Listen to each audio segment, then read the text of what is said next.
Quand tu entres dans un rêve lucide, tu vis un moment rare où tu sais que tu es en train de rêver alors que tu es encore dans ton sommeil paradoxal.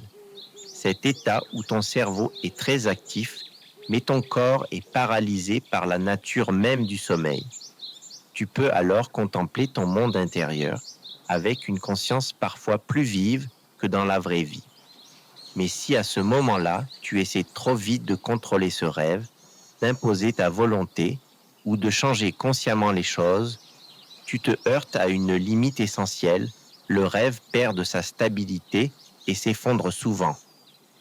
Ce phénomène est observé chez de nombreux rêveurs lucides, débutants comme expérimentés. Plus ils veulent maîtriser le contenu du rêve, plus il devient éphémère, flou ou même disparaît complètement. Ce qui se passe n'est pas magique ni frustrant par hasard. C'est une conséquence de la façon dont la conscience fonctionne pendant le sommeil.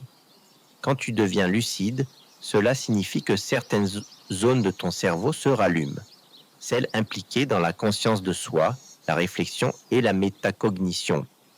Ces zones sont très actives quand tu es éveillé et que tu penses normalement de manière analytique.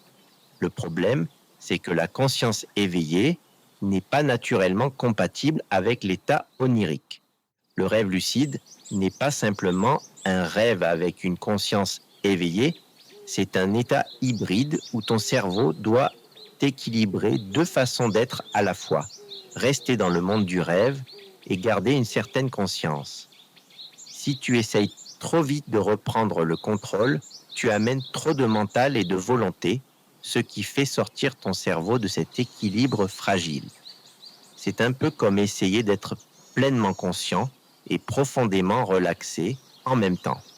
Plus tu contractes ta volonté, moins l'état se maintient. Dans la pratique, cela se voit très souvent.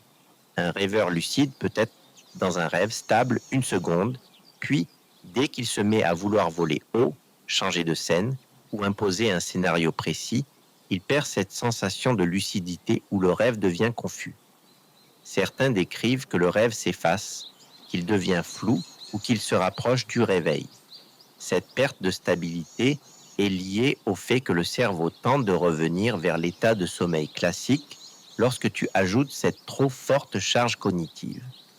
C'est pour cela que de nombreux écrits d'expériences oniriques, qu'ils soient inspirés de récits traditionnels comme le yoga du rêve ou de recherches plus modernes comme celle de Stephen Laberge, recommandent de ne pas chercher à contrôler immédiatement le contenu du rêve, mais d'abord de stabiliser la lucidité.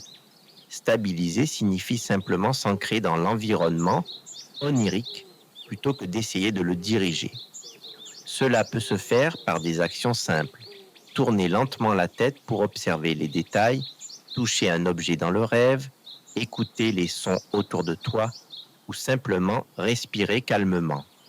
Ces gestes ancrent ton attention dans le rêve sans ajouter de charge cognitive inutile. Sur de nombreux forums d'exploration onirique, les pratiquants partagent des conseils comme frotter les mains, observer une surface ou se concentrer sur un élément présent sans vouloir le changer. Le principe derrière ces techniques est que tu utilises tes sensations plutôt que ta volonté abstraite pour rester lucide. Ton cerveau ne se sent pas menacé par ces sensations et reste donc dans cet état hybride, ce qui prolonge la durée du rêve lucide. En revanche, dès que tu entres dans le mode « je veux décider de ce qui se passe », ton esprit analytique s'active, ton attention devient trop forte et le rêve perd de sa cohérence car le rêve n'est pas, au départ, un scénario contrôlé par ta volonté consciente.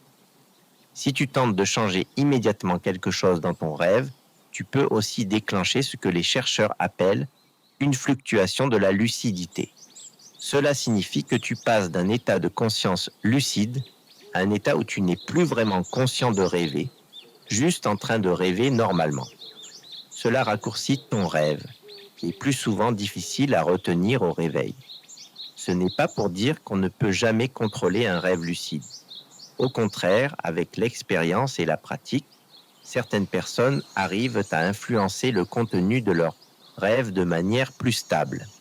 Ces rêveurs expérimentés montrent souvent une meilleure capacité à agir intuitivement plutôt que volontairement dans leurs rêves lucides, ce qui préserve la fluidité de l'expérience. Pour toi qui regardes cette vidéo, cela signifie une chose essentielle. Pour faire durer ton rêve lucide, ne cherche pas à le dominer dès que la lucidité arrive. Accueille d'abord cet état particulier.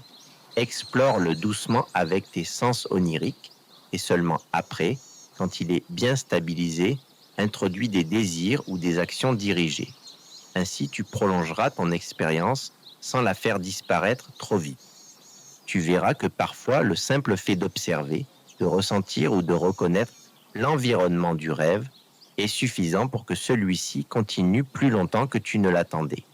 Et petit à petit, avec l'expérience, tu pourras vraiment naviguer à l'intérieur sans perdre en lucidité ni en stabilité.